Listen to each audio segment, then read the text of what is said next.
Yo, what's good everyone? Coach D here with the Shift Method Personal Training. Hope you're having a wonderful day. I got another amazing YouTube video for you. Today, we're talking about the arms, man. I'm gonna give you my ranking, my tier ranking of best and worst arm exercises. And of course, with arms, we're gonna be talking about the biceps, the triceps, and of course, the shoulders. We're talking about those delts. And as always, if y'all enjoyed this video, please be sure to like, comment, share, and subscribe. You can check out the socials for daily content. You can join the newsletter, the Shift Method Member Club. You can head to the website, theshiftmethod.org, if you're interested in in-person or virtual coaching. Y'all know where to find me. So let's go ahead and jump into the video. All right, so we're gonna do a tier list here. I'm sure y'all have seen these kind of popping up on YouTube lately. People like Jeff Nippard and Mike Israetel kind of doing tiers of exercises, whether they are horrible, they're dog water, they're an F, or are they God tier, are they goated, are they S, right? And everything in between. So I'm gonna do a couple exercises for each muscle, the bicep, the tricep, and the shoulder, all different parts of the shoulder. I'm gonna give y'all my opinion as to why I think these are either good, okay, or kind of bad for developing muscles of the arm, right? If you really wanna see some definition, or you wanna see some size, you wanna really have your arms pop out, I'm gonna give you my list here and kind of my rationale for why. Now, of course, gotta have some criteria about what makes an arm exercise a good arm exercise. Well, first and foremost, it's gotta really stimulate the muscle that's focusing on. That's true for any exercise, so I'll kind of explain if a muscle really does target that muscle very well or if it doesn't. Also wanna make sure that there's not too many other muscles that are recruited. We wanna do our best to isolate the working muscles as possible, and making sure we're not getting super fatigued. To kind of give an easy example, a back squat is a great exercise for the quads, but there's a lot of other muscles that are involved, and you can get quite fatigued using other muscle groups like your back, your like upper traps, your lats, etc., maybe your glutes, etc., where it's not necessarily as isolating of the quads, and other things may be the limiting factor for that particular movement. Another good factor is this exercise easy to modify? Meaning, is it a pain in the ass to have to adjust it? Think like a hip thrust. Great exercise for building the glutes. But a plate-loaded hip thrust at a certain point starts becoming a pain in the ass to set up. You got to get the bench, you got to fight for a spot, you got to load it up. Hopefully you have a pad for your hips.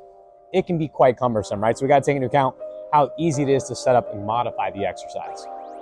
And then how does it feel like on your joints, right? Does it kind of anecdotally really annoy people, right? Does a certain exercise bother the knees, the shoulders, the hips? Or does it seem to have a pretty good profile where most people it works very smoothly? Feels really good for them. They mostly just feel in the muscle, and it doesn't really bother their joints too much. All right, so now that we got that covered, let's go ahead and get started. And we're gonna kick off with focusing on the biceps first, going through that F all the way to S tier, depending on what exercise we're talking about here. So the first exercise, a classic, is the dumbbell bicep curls. I'm actually gonna rank this one a solid B for dumbbell bicep curl. Reason being, easy exercise to learn, right? You can definitely isolate the bicep pretty well.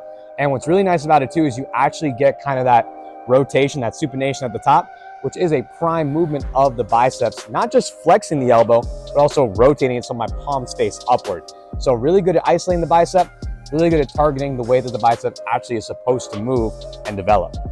Now, I didn't put this as A or S tier because there's a couple things that make it not as good for building muscle as some of these other exercises. For example, whenever we talk about building muscle, I want to be able to stretch the muscle. I want to elongate it as much as possible and have the max amount of tension there. So when you think about a bicep curl, where you have the most amount of tension is right at about 90 degrees, where the weight that you're holding is furthest away from the joint that's working, like your elbow joint. And so when you're at the bottom, you can kind of rest and chill at the bottom here, which means that your muscle isn't under a lot of tension, which is what you would want at the bottom or the longest part of the movement. And so for dumbbell curls, really any curl variation, including barbell curl, hammer curl, you don't really have any, if at any at all, tension at the bottom of the movement. So it's not very good there. Another thing about this movement is it's kind of easy to cheat, right? If you're not really careful and really strict on your form, you can start swinging. Yeah, you can modify it by changing the weight or putting your back against the wall to avoid that, but it's really easy to kind of cheat the movement and just kind of ego lift and be like, oh yeah, I can take the 50s and start curling them, when really you should be using the 25s and 30s. So for those kind of reasons, I got to give this one a B. Next one is going to be preacher curls, and I'm sorry if you love this exercise, but I got to give this one a D. Do not pass go, do not collect $200. Not the best bicep exercise.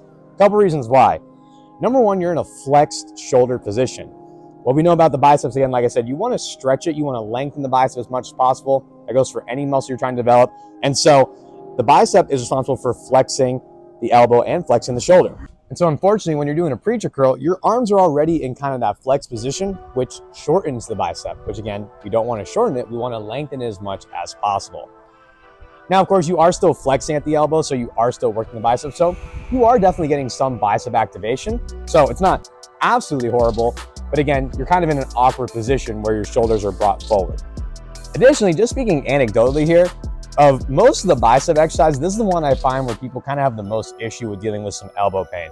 I know you probably have seen the videos online of people popping their bicep. I don't think it's necessarily injurious more than any other exercise, but I do anecdotally notice that people tend to just bother their elbows a lot when doing this movement, where they're like, I don't feel my bicep. I feel like the tendon that goes into my forearm, and I can't really load it a lot either, and it just bothers the crap out of my joint. So for that reason, anecdotally, preacher curl, not my favorite. It's getting a D ranking. And our last one for the bicep, we're talking about the dual cable extension curls. This one is God tier. This is going to be an S tier. This is probably within like the last 6 months or so, probably one of my favorite bicep exercises. And whether you do it single arm with 2 arms, it is absolutely phenomenal for developing your biceps as much as possible. Reason being, like I mentioned, this is one of the few exercises, because the cable's behind you, you can actually get your shoulder into some extension, which now my bicep is at a very long muscle length. I got a lot of tension. It's on a cable, and so the tension is fixed rather than holding a dumbbell and kind of just holding it lazily at the bottom where you can just be like, oh, I'm chilling here. With a cable, all that tension is constantly on the bicep.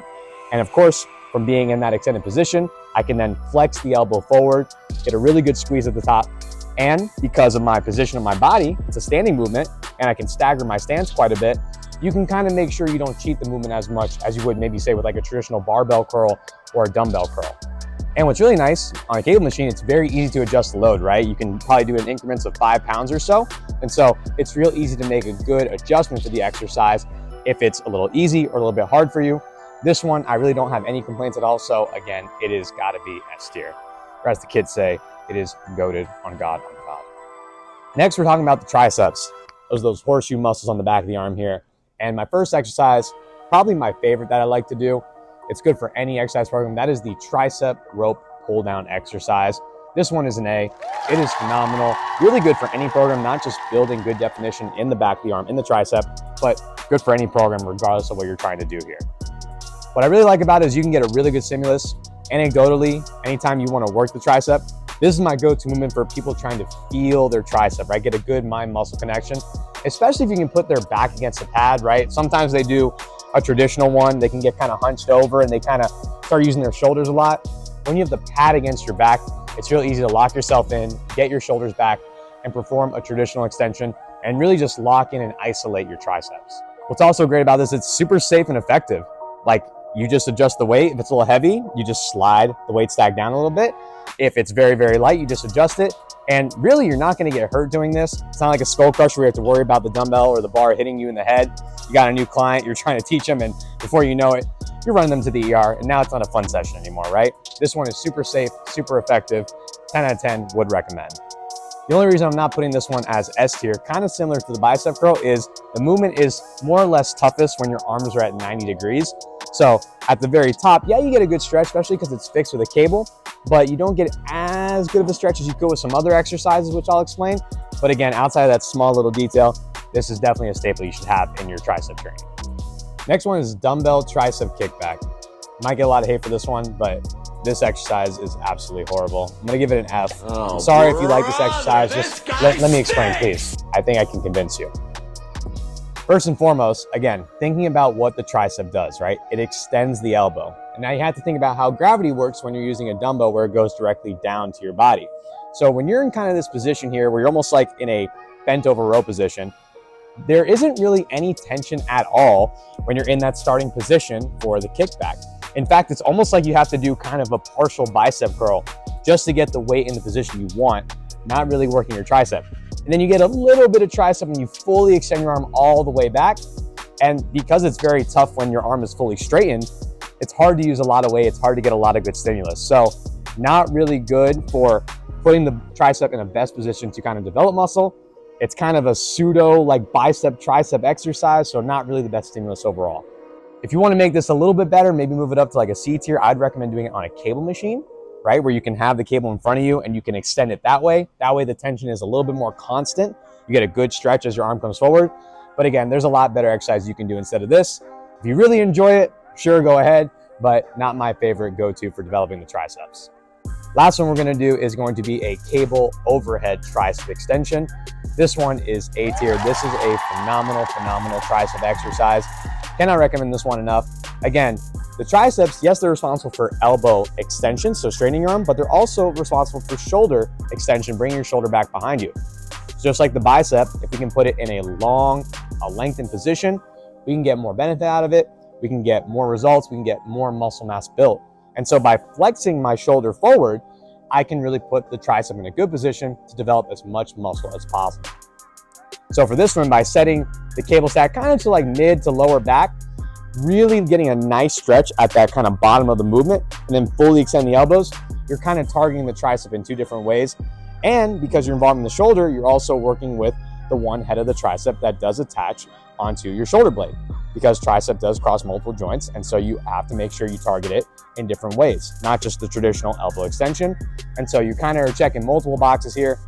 Pretty safe exercise, easy to load, easy to change. There is a little bit of a learning curve, especially if you have the weight stack kind of low, as opposed to a traditional just dumbbell extension. But once you get the hang of it, it's a pretty great exercise. You'll definitely feel it a lot. And so I would definitely give this one an A ranking. Last but not least, we got to talk about the delts, right? How you're going to build some of those boulders up. So let me go over a couple of my exercises here of some that are really good and some that are maybe not so good. So we'll kind of do one for each of the major parts of the shoulder, right? You got the anterior, lateral, and posterior delt. So we'll start with the lateral, or what some people may say is the medial delt. And that is the single arm behind the back cable lateral raise. I know that's a mouthful, but if you've been on the channel, you've seen me talk about this movement before. This is a phenomenal exercise. I'm giving this one an S ranking for the deltoid, specifically the medial/lateral deltoid. Completely isolates that part. And because you're going, again, in that behind the back, right? Keeping the arm as straight as possible. It's fixed on the cable. You're putting the delt in a very lengthened position, right? You're stretching as much as you can at the start of the movement. And again, you can adjust the load very easily. You can take the stack all the way down to 5 pounds, right? It's a very humbling exercise. You get a really good contraction, and it's not like dumbbells where it's kind of easy at the bottom, hard at the top. You can control it all the way through, get a super good stimulus. If you guys have not tried this exercise before and you like hitting shoulders, I would definitely throw this one in. All right, now for the anterior deltoid, right? Kind of the front portion of your shoulder here. Very common one, dumbbell front raise. This one I'm gonna give a C. It's not terrible, it's not the best. It's a very simple exercise, very easy to learn, right? Just grabbing some dumbbells, bringing them up to the front, control on the way down. You can load it pretty easily, right? You can go down to 2.5 pounds, you can go up to the 20s, whatever you need. And again, it does work flexion of the shoulder, which is what the anterior delt is primarily responsible for. But again, when you're at the very bottom of the movement, when it's most stretched, you can basically relax at the bottom. Very similar to a dumbbell bicep curl. And then at the very top of the movement is where it's hardest, where you're not really building as much muscle. It's not the most hypertrophic part of the movement. It's very tough at the very top. And again, also like the bicep curl, you can do a lot of ego lifting.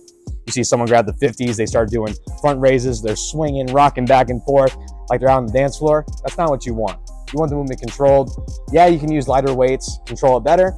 But again, not the best for developing, but definitely if you're gonna do only this for your shoulders, it is gonna work a little bit. Last but not least, we gotta do the rear delts, right? So I got a cable rear delt fly or a machine rear delt fly. This one's very good. You got a fixed track, right? So you can adjust the seat very well. You can get yourself in as good a position as possible. You can adjust the range of motion to what works for you. So ideally getting as deep of a stretch as possible is gonna be best. But maybe you're someone that has some injuries, you got some limitations with your range of motion. This one keeps the tension fixed throughout the movement, but also you can adjust it as you need to kind of suit your needs and your preferences. This one does target the rear delts quite a bit because it does do a bit of extension. However, it also is going to involve a lot of other muscles like the traps, like the rhomboids, which a lot of rear delt exercises tend to do that. But just know that you are going to be kind of working a bunch of other ones together and not strictly just the rear delts. So again, pretty solid exercise. For that reason, I'm going to give it a B. Okay. And now you know what exercises you can do for the shoulders that are going to be best for you. And that's everyone. Hey, I hope y'all enjoyed this video. Please be sure to like, comment, share, and subscribe. Let me know what y'all thought about this list, if you agree or disagree.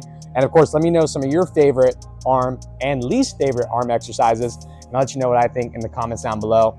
But as always, please be sure to tune in. I got these videos coming out every other week. Daily content on the socials. Join the newsletter. You know all the things.